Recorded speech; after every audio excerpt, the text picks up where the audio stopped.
Ngasi ahamsi sabai di ulau dreba adu rang sangbai waina habiat ulage hadi proses tu waina budai mako kisi ko patang thagakan da budi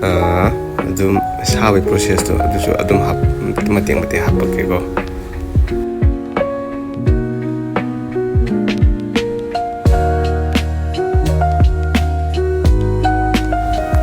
machusi kanonge graphite machu man habit style tahan ge tau begini mix tau la hapa machusi tu adom khar puine chang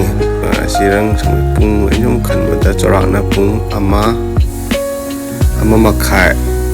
ama di ama makhai tu ani doi sang sangam dau ma the chorana matam chap chabadi parak pa hudre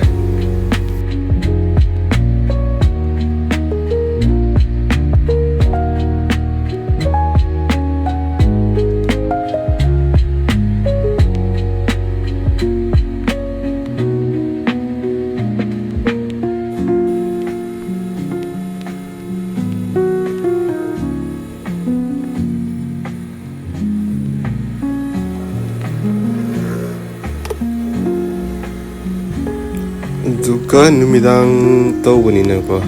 tuna kang na space layer ani humari ka pa ne ko am khata ka pa yada bagi aduna spray mo ka pa do hit kan na mo kamba tuna kang han ba spray mo ka pa hit kan sinong kamba tuna kang ngai awai na layer ahum mari mana ka pa ne adi masana na ba